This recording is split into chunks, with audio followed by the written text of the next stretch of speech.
Welcome to Rote Responding Part 2. This is Carolina Elizabeth Gonzalez, and I'm coming from you from her ABA Behavior Analytics. So let's get started.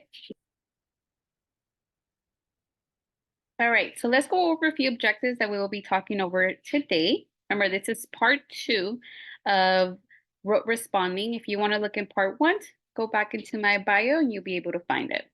So number 1, we'll be reviewing Part 1 and defining rote responding. Number 2, we'll talk about different learning theories to support more spontaneous communication to address rote responding. And number 3, we'll briefly review evidence-based assessments. Okay, so we'll just be talking about 2 different assessments that have evidence-based to support a more spontaneous communication. In addition, we'll be reviewing on teaching strategies and how to address what we currently have with more spontaneous communication.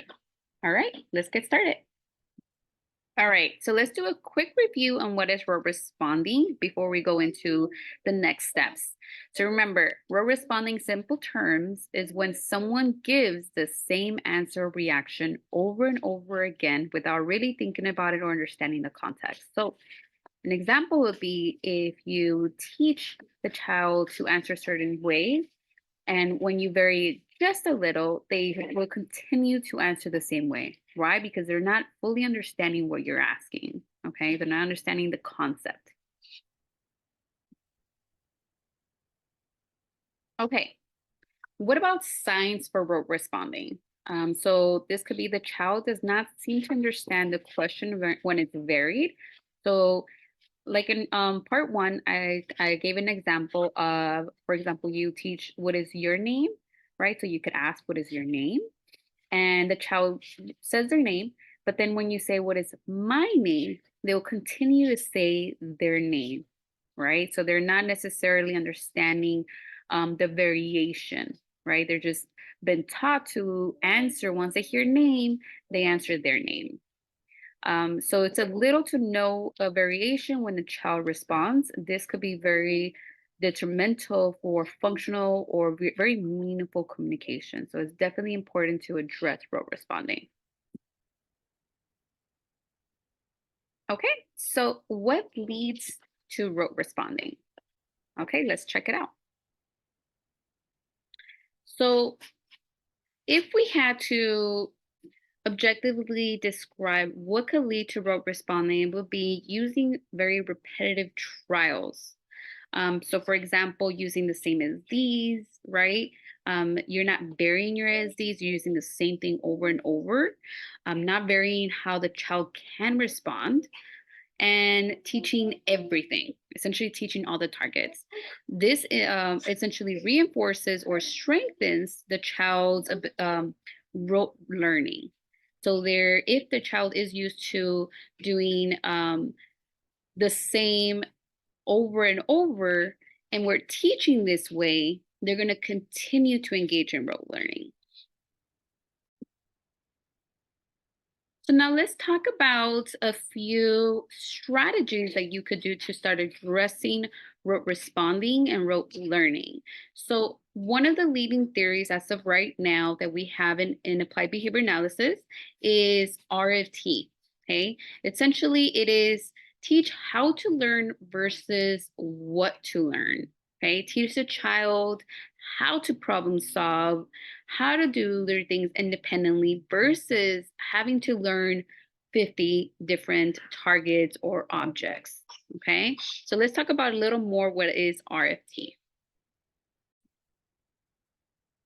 Okay, so relational frame theory is a learning theory studied from many different researchers and in the field, essentially stating that learning paradigm that you teach a few things to your learner so then they could essentially problem solve the rest. Okay, this is called derived learning or responding. So you teach a few and you're able to get the child to problem solve on their own.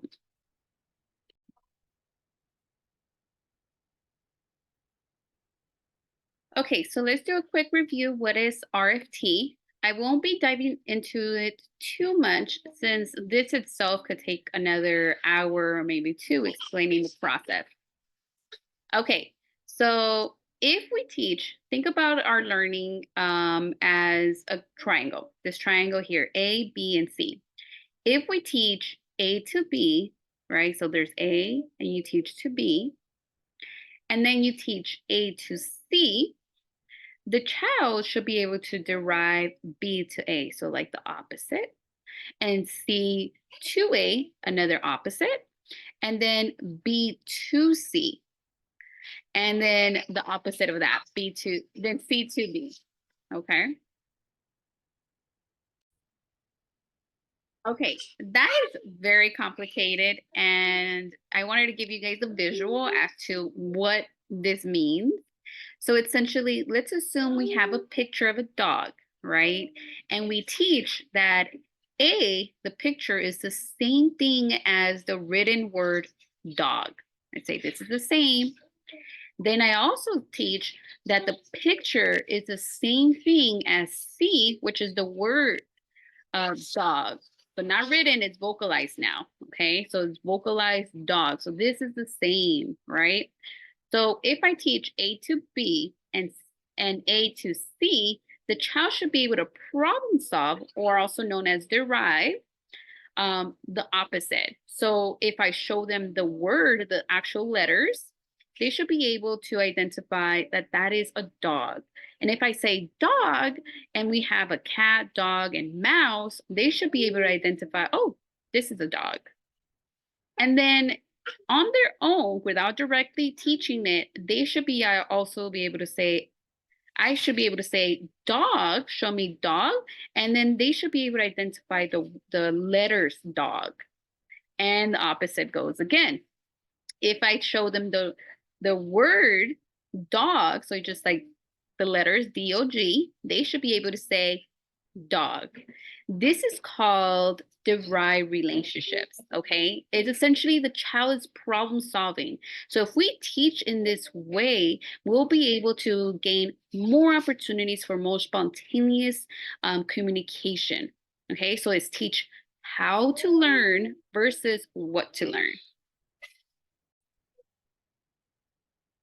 Okay, so just a quick reminder. Remember, the goal is to teach the child to begin to problem solve on their own, making derived relationships. Okay, so now let's talk about a few assessments that we'll be going over. Remember, I'm just briefly touching the topic, but each of these strategies and assessments have its own whole procedure, and it should be separated with this. This is just to give you guys more information on how to address rote responding. So the two assessments that I'll be talking about today, one of them is TARPA, which is Generative Learning by Siri Ming. And then the other one is Peak Relational Frame Theory by Mark Dixon. Okay, so here's Siri Ming.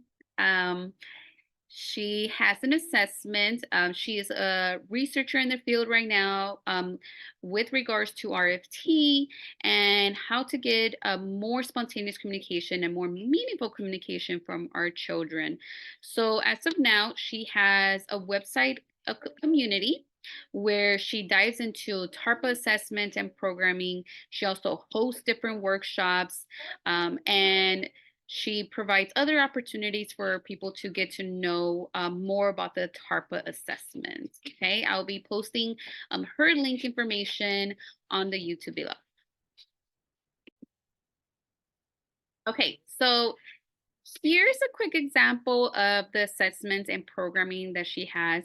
This is her manual. She has different like instructions. She goes over like pictures and different things that are guides you in how to essentially conduct assessment and how to program.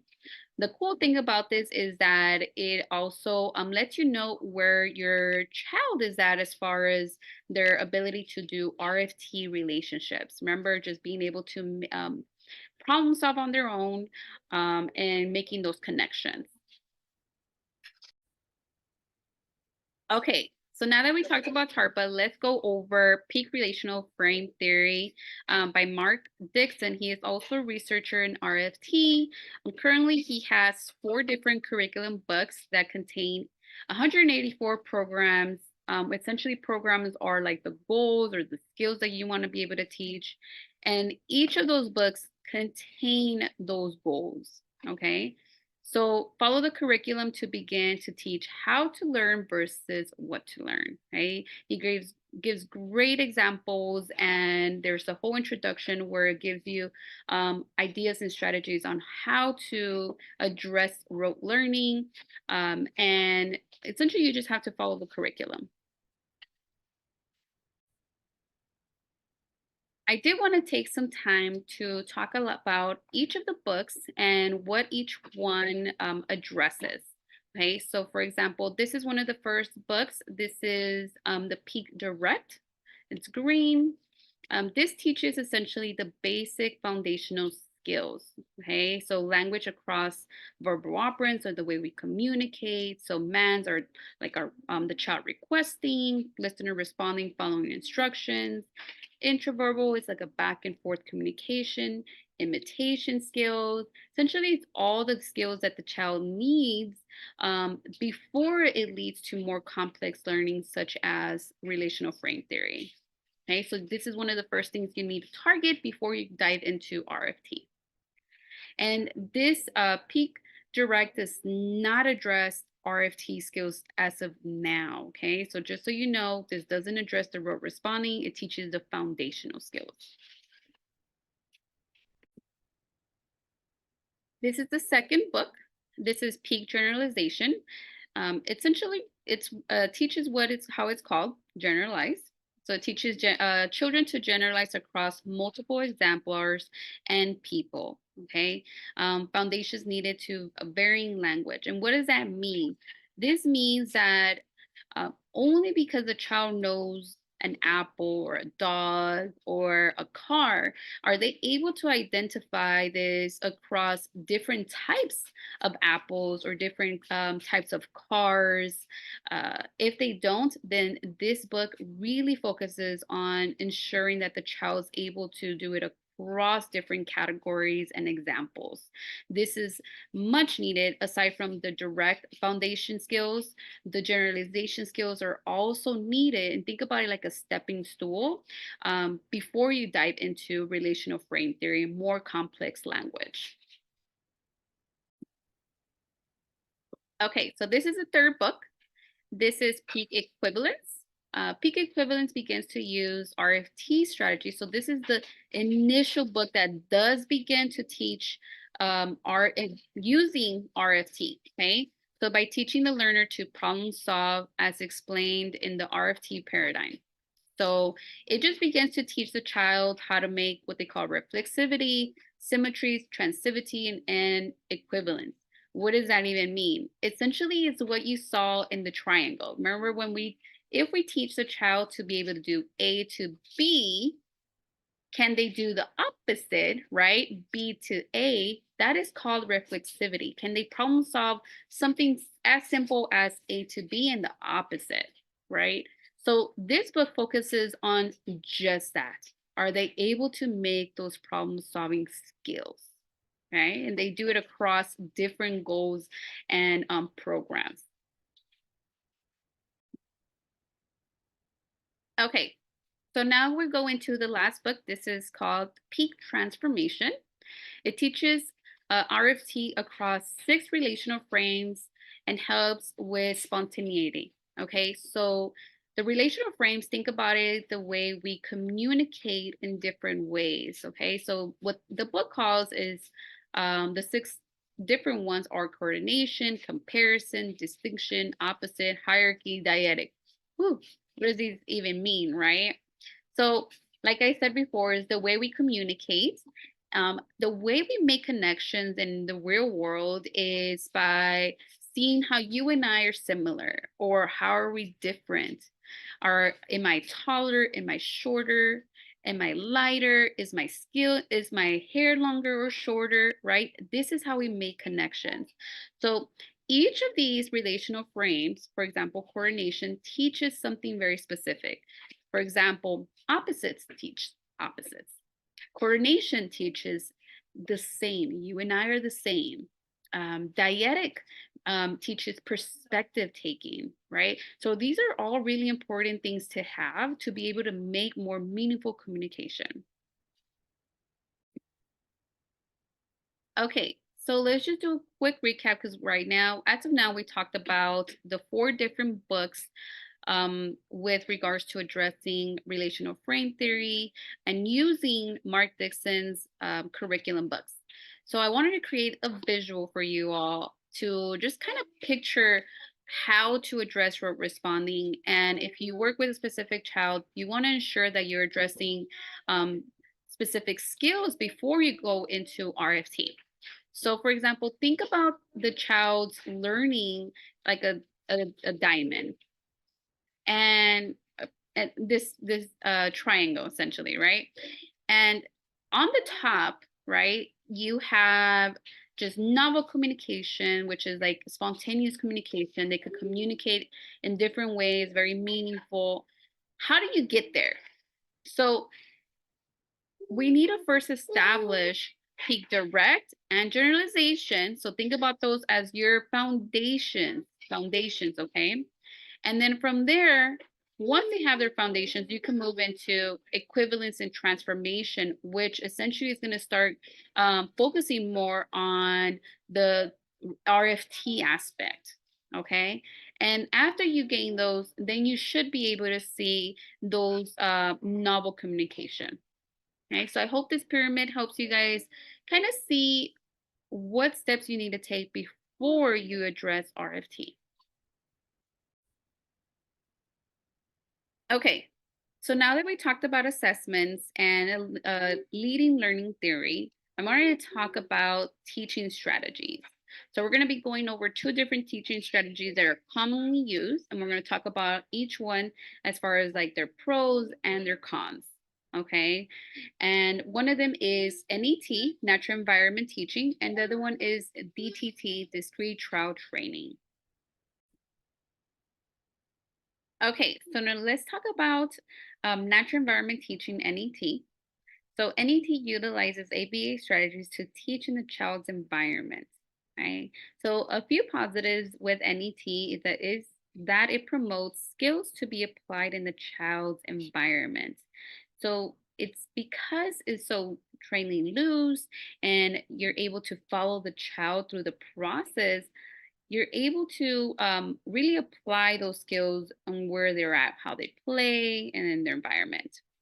It's not intrusive and it's more play based, and it helps with generalization to be able to do it across different settings with people. So, because it's more loose. Okay. However, there are some cons, and the cons are if the child does not have the skill set to learn, so like the skill learn readiness skills, and by that I mean like they're still missing like attending to the instructor, or they don't have imitation skills, it could be very difficult to be able to teach more complex learning. Okay. If the child already engages in rote responding, we will need to be more intentional to address rote responding. Okay. So you can't just use NET. NET should be part of the treatment package. However, you also need to be more intentional. Okay, so now let's talk about DTT. DTT utilizes repetitive trials led by an instructor on tabletop or in a controlled environment. So if you ever seen people or the way they're teaching the child is very repetitive, this is DTT. Okay, so a few positives for DTT is that it provides a lot of opportunities to learn a new skill and can teach and focus on those foundational skills that we talked earlier about. So imitation, attending, basic communications. Okay. There are some cons, however, with DTT, and those are if only used, it can lead to rote responding. So remember, DTT is very repetitive. and you teach a lot of different skills. So if the child's already engaging in rote learning, this more likely strengthen the rote responding. Okay. Okay, so if you are going to be using DTT, I want you all to just keep in mind how to use or teach using DTT and ensure that you are breaking free from rote responding or rote learning. Okay, so a few tips include frame loosely by using multiple examples. Okay, vary your SDs, essentially vary the way you're asking certain questions. Vary your responses to the child and how the child can engage in. So if the child can engage in multiple different ways in how to say hi, for example, they could nod their head, they could wave, they could give you knuckles. These are very appropriate. And within one day, your goal is to be able to go from teaching to generalizing in a faster rate. So if your child or the child that you work with engages in rote responding and rote learning, these are a few tips. Okay. Overall, I did want to just kind of talk about clinician considerations when addressing rote responding. Okay. Because we have already talked about that it is medically necessary to address rote responding, but there are a few considerations. So, number one is a child's current skill set. Does the child have learn readiness skills? Remember, we talked about before you go into RFT, there needs to be certain skills already in the child repertoire or to be able to do more complex, right? If we are still trying to focus on attending and imitation, they're not ready. Another one is, do they have those foundational skills? Very similar to the first bullet point. And are there more important skills we could teach at the moment, right? Maybe what's more important is to be able to teach to be able to eat variety of different foods versus addressing rote learning. Another one is social significance, right? Is this important to the family? Is this important to teach the child now, right? I'm not sure. Every child is very different, right? Another consideration is the child's age, right? Are they too young? Are they missing those skill set? Or are they over 10 plus years, right? Are there other things that we should be teaching the child given their age?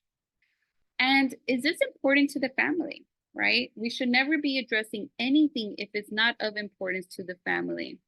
And then we always want to think about, how will this help the child now and in 5 years? I like to talk about the 5-year rule because the 5-year rule essentially states that if the child would need this skill in 5 years, yes, you want to start addressing it, even if it's baby steps to getting to there. Okay. Remember, rote responding is not all bad, right? And essentially find different ways to be creative, to use that as a strength versus a weakness. Okay. So with rote responding, you could also be able to teach living skills and follow those steps completely, safety skills, right? You name it. So rote responding is not all bad. And I want you to reframe your thought process of seeing this as, instead of a weakness, as a strength. You further readings, I'll be posting them on the links below. There are researchers in the field that are also really leaning towards RFT.